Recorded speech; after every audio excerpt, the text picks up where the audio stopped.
Hello everyone, welcome back to Vijay Valley 2.0. +2 accountancy നമുക്കിനി പഠിച്ചു തുടങ്ങാം അല്ലെ. കാരണം സമയമൊക്കെ ലേറ്റ് ആയിരിക്കുകയാണ്. അത്യാവശ്യം നല്ല ടൈം ഇനിയുണ്ട് കേട്ടോ. ഇനിയും ലേറ്റ് ആയിട്ടില്ല, നമുക്ക് സ്റ്റാർട്ട് ചെയ്യാനും തുടങ്ങാനും പഠിക്കാനൊക്കെ സമയമുണ്ട്. അപ്പൊ +2 അക്കൗണ്ടൻസി നമ്മൾ ആദ്യം എടുക്കാൻ കാരണം എന്താണെന്ന് അറിയോ? ഒരുപാട് പേർക്ക് ടെൻഷനുള്ള സബ്ജക്റ്റ് ആണ് അക്കൗണ്ടൻസി. പ്രത്യേകിച്ച് +2 +1 അക്കൗണ്ടൻസിനേക്കാൾ ഒരുപാട് ബുദ്ധിമുട്ടാണ് നമുക്ക് +2 എന്ന് പറയുന്നത്. +1 എല്ലാവരും രണ്ട് കാറ്റഗറി, അതായത് AFS ആയാലും CA ആയാലും ഒരൊറ്റ ടെക്സ്റ്റ് ബുക്ക് പഠിച്ചാൽ മതിയാവും. എളുപ്പമുള്ള വലിയ അധികം ബുദ്ധിമുട്ടില്ലാത്ത പ്രോബ്ലംസ് ഒക്കെയാണ് +1 ഉള്ളത്. പക്ഷെ മറിച്ച് +2 സംബന്ധിച്ച് നമുക്ക് AFS കുട്ടികൾക്ക് ഒരുപാട് ബുദ്ധിമുട്ടുള്ളതാണ്. കാരണം അവർക്ക് എക്സ്ട്രാ 6 പാഠങ്ങളിലും പ്രോബ്ലംസ് വളരെയധികം കുറച്ചൊക്കെ ബുദ്ധിമുട്ടുള്ള ടൈപ്പാണ് വരുന്നത്. അപ്പൊ നമ്മൾ ഇനി പഠിക്കേണ്ടത് എങ്ങനെയാണ് എന്നും ഓരോ കുട്ടികളും എത്രത്തോളം കോൺസെൻട്രേറ്റ് ചെയ്യണം, ഏതൊക്കെ പ്രോബ്ലംസ്, ഏതൊക്കെ തിയറീസ് കോൺസെൻട്രേറ്റ് ചെയ്യണം. അതുപോലെ തന്നെ ഈ ഒരു ടൈം നമുക്ക് ഇനി ഡിസംബർ എക്സാം ആണ് മുന്നിലുള്ളത്. ആ ഒരു എക്സാമിനെ മുൻനിർത്തിക്കൊണ്ട് ഏതാണ് ആദ്യം പഠിക്കേണ്ടത് എന്നൊക്കെയാണ് ഈ വീഡിയോയിൽ നമ്മൾ പറയാൻ പോകുന്നത്. അതിന് മുന്നേ ആദ്യമായിട്ടാണ് നമ്മുടെ ചാനൽ കാണുന്നത് എങ്കിൽ ലൈക്ക് ചെയ്യുക, ഷെയർ ചെയ്യുക, സബ്സ്ക്രൈബ് ചെയ്യുക, നിങ്ങളെ ഫ്രണ്ട്സിനൊക്കെ ഒന്ന് അയച്ചു കൊടുക്കുക. ഇനിയും ടെൻഷൻ അടിച്ചിരിക്കാതെ നിങ്ങൾക്ക് ടൈം ഉണ്ട് എന്നും ഒപ്പം നമുക്ക് പഠിക്കാം.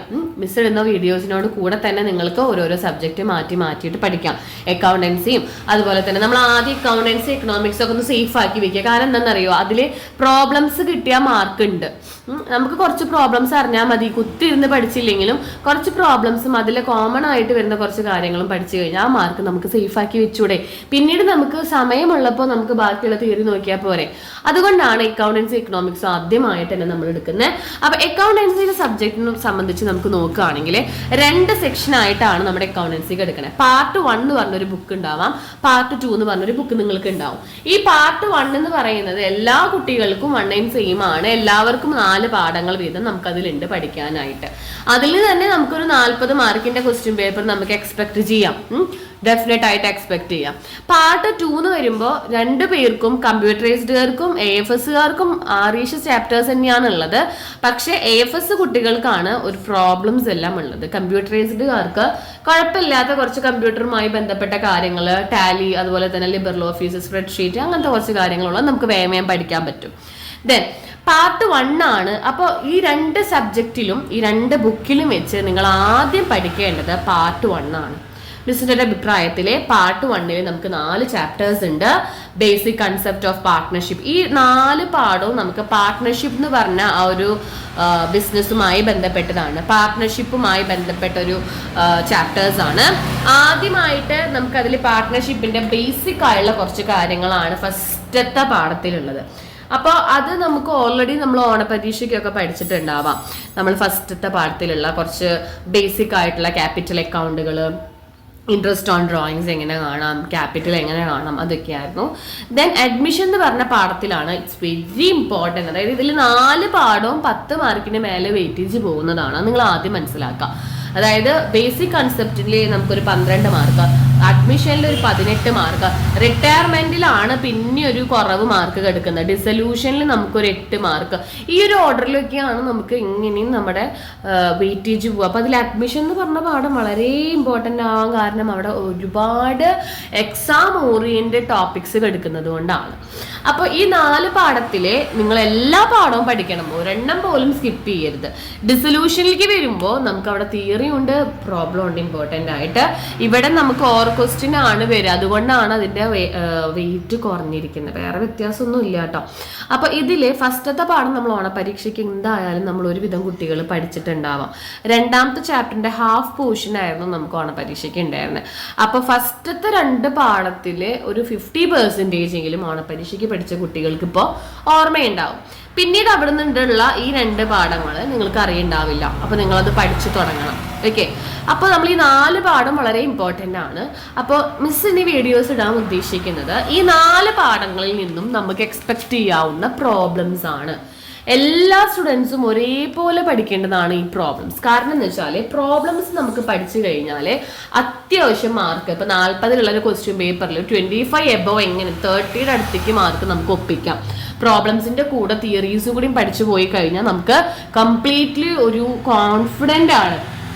പിന്നെ നമുക്ക് സെക്കൻഡ് പാർട്ട് നോക്കിയാൽ മതിയല്ലോ. അപ്പൊ ഈ ഒരു സെക്ഷൻ ഫസ്റ്റ് പാർട്ട് നിങ്ങളുടെ മൈൻഡിൽ അല്ലെങ്കിൽ നിങ്ങളുടെ കയ്യിൽ സേഫ് ആക്കി വെക്കുക എന്നുള്ളതാണ് ഫസ്റ്റത്തെ കാര്യം. ഓക്കെ, അതിനു വേണ്ടി നമ്മൾ പഠിക്കേണ്ട പ്രോബ്ലംസ് ഏതൊക്കെയാണെന്ന് പറഞ്ഞു തരാം. ആദ്യമായിട്ട് ഫസ്റ്റ് ചാപ്റ്ററിൽ നിന്ന് പാർട്ട്നേഴ്സിന്റെ ക്യാപിറ്റൽ അക്കൗണ്ട് പ്രിപ്പയർ ചെയ്യാൻ അറിയണം, P&L അപ്രോപ്രിയേഷൻ അക്കൗണ്ട് അറിയണം. ഇതൊക്കെ നമുക്ക് 4 മാർക്ക് 5 മാർക്കിനൊക്കെ വരുന്ന ക്വസ്റ്റ്യൻസ് ആണ് കേട്ടോ. പിന്നെ interest on drawings 2 mark 3 mark 4 മാർക്കിനൊക്കെ ചോദിക്കാം. ഇൻട്രസ്റ്റ് ഓൺ ക്യാപിറ്റൽ കണ്ടുപിടിക്കാൻ 2 മാർക്കിന് ചോദിക്കാം. ഗുഡ് വില്ല് കണ്ടുപിടിക്കാൻ 3 മാർക്കിന് ചോദിക്കാം. റീവാലുവേഷൻ അക്കൗണ്ട് മാത്രമായിട്ട് 3 മാർക്കിന് നമുക്ക് ചോദിക്കാറുണ്ട്. പിന്നീട് നമുക്ക് 2ാം പാഠത്തിൽ നിന്ന് 8 മാർക്കിന് ഒരു ക്വസ്റ്റ്യൻ ചോദിക്കാറുണ്ട്.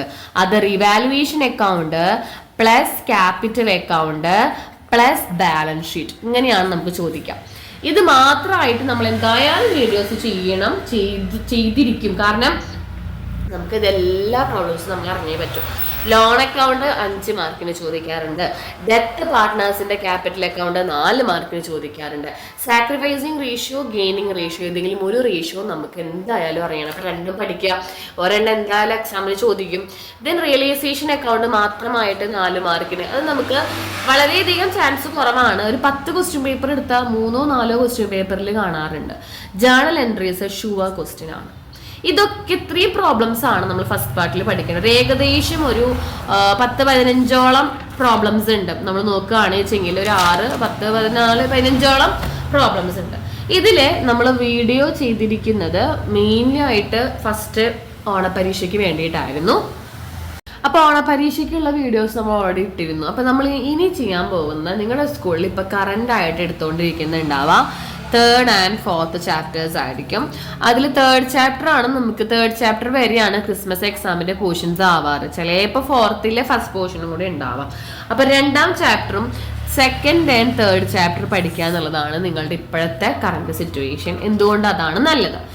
ദെൻ ഇനി നമ്മൾ പഠിക്കേണ്ടത് എങ്ങനെയാണ് അക്കൗണ്ടൻസി പഠിക്കുക. ആദ്യം ഞാൻ പറഞ്ഞ പോലെ ഈ പ്രോബ്ലംസ് നിങ്ങളുടെ കയ്യിലാക്കാം. സുരക്ഷിതമായിട്ട് നിങ്ങളുടെ കയ്യിൽ വെച്ചാൽ എങ്ങനത്തെ ക്വസ്റ്റ്യൻസ് വന്നു കഴിഞ്ഞാൽ പോലും അറ്റ്ലീസ്റ്റ് അതിൽ 5 മാർക്കിന്റെ ഒരു ക്വസ്റ്റ്യൻ ആണ് എങ്കിൽ 4 മാർക്കെങ്കിലും എനിക്ക് അതിൽ ഷുവറായിട്ട് കിട്ടുമെന്നൊരു ഉറപ്പ് നിങ്ങൾക്ക് ഉണ്ടായിരിക്കണം. ആ ഉറപ്പ് ഉണ്ടെങ്കിൽ നിങ്ങൾക്ക് 5 മാർക്കും കിട്ടും. അതായത് 1 മാർക്ക് കുറച്ചിട്ടെങ്കിലും എനിക്ക് കിട്ടും ആ പ്രോബ്ലത്തിൽ, അങ്ങനെ വിചാരിക്കുക. പിന്നെ തിയറിയും വരുമല്ലോ മിസ് എക്സാം എന്നുള്ളത് പറയുന്ന കുട്ടികളുണ്ട്. അപ്പൊ എന്താ ചെയ്യുക, പ്രോബ്ലത്തിന്റെ ഒപ്പം തന്നെ നമുക്ക് തിയറി പഠിക്കാം. അതൊന്നും ഒരു കുഴപ്പമില്ലാണ്ട് നമുക്ക് പോകും. പിന്നെ പ്രീവിയസ് ഇയർ ക്വസ്റ്റ്യൻ പേപ്പർ ആണ് നിങ്ങൾ ചെയ്ത് പഠിക്കേണ്ടത്. ടെക്സ്റ്റ് ഇത് മാത്രം പഠിച്ചാൽ പോരാ. ടെക്സ്റ്റ് വൈസ് കഴിഞ്ഞാൽ കഴിഞ്ഞ കൊല്ലത്തെ ക്വസ്റ്റ്യൻ പേപ്പർ കിട്ടാൻ ചാൻസ് ഉണ്ടോ, യൂട്യൂബിൽ സെർച്ച് ചെയ്യാം, നെറ്റിൽ ഡൗൺലോഡ് ചെയ്യാം. ടീച്ചേഴ്സ് തന്നെ ചില സ്കൂളിലൊക്കെ ടീച്ചേഴ്സ് വളരെയധികം ഡെഡിക്കേറ്റഡ് ആയിട്ടാണ് പഠിപ്പിക്കാറ്. അപ്പോൾ അവർ ഇതുപോലെ ക്വസ്റ്റ്യൻസ് കൊടുക്കാറുണ്ട്. പിന്നെ നിങ്ങൾക്ക് ക്ലാസ് ടെസ്റ്റ്, മിഡ് ടേം ഒക്കെ എടുക്കുന്നുണ്ട്. അപ്പോൾ അതിലൊക്കെ ക്വസ്റ്റ്യൻസ് നിങ്ങൾക്ക് നോക്കാം. ദെൻ എക്സാം ഓറിയന്റഡ് മാത്രം നോക്കിയാൽ മതി ഇപ്പത്തിന്റെ ടൈമിൽ. കാരണം നിങ്ങൾ വെറുതെ അനാവശ്യമായ ടൈം കളയരുത്. നമുക്ക് ഒരു പാഠം എടുത്തു കഴിഞ്ഞാൽ അതിൽ നമുക്ക് എക്സാമിനൊന്നും ഇമ്പോർട്ടൻ്റ് അല്ലാത്ത ചില പോർഷൻസ് കൂടി ഉണ്ട്. ജസ്റ്റ് റീഡ് ഔട്ട് ചെയ്ത് പോയാൽ മതി. അല്ലാതെ അതും തന്നെ ഇങ്ങനെ പിടിച്ച് സമയം കളയുകയാണ്. അതാണ് കൂടുതലും ഗേൾസിന്റെ ഒരു പ്രവണതയാണത്. നമ്മൾ ഒരുപാട് കുട്ടികളിൽ അങ്ങനെ കണ്ടിട്ടുണ്ട്. അവർ ആ ഒരെണ്ണം പിടിച്ചിങ്ങനെ ഇരിക്കും. അതിൻ്റെ ആവശ്യമില്ല. ഓരോ പാഠത്തിലും എക്സാം ഓറിയന്റഡ് എഴുതാൻ നോക്കാം. പിന്നെ ഏറ്റവും കൂടുതൽ പഠിക്കേണ്ടത് 8 മാർക്ക് 5 മാർക്കിന്റെ പ്രോബ്ലംസ് ആണ്. ഏറ്റവും അധികം പഠിക്കേണ്ടത് 8 മാർക്കിന്റെയും 5 മാർക്കിന്റെയും പ്രോബ്ലംസ് ആണ്. 8 മാർക്കിന് ഉണ്ടാവാം, 5 മാർക്കിന് ഉണ്ടാവാം. അത് നന്നായി പഠിക്കുക. കാരണം 8 മാർക്കിന് ഒരു പ്രോബ്ലം, 5 മാർക്ക് 4 മാർക്കിന് ഒരു 3-4 പ്രോബ്ലം കിട്ടിയാൽ നിങ്ങൾ അതിൽ പാസ് തന്നെ ആകും. എന്ന് വെച്ച് പാസ് മാത്രം ആയാൽ മതിയോ? അല്ല. ദെൻ പിന്നീട് എന്ത് ചെയ്യുക, ഇപ്പം നിങ്ങൾ പഠിക്കേണ്ടത് 3rd chapter, then 2nd chapter, then 1st chapter.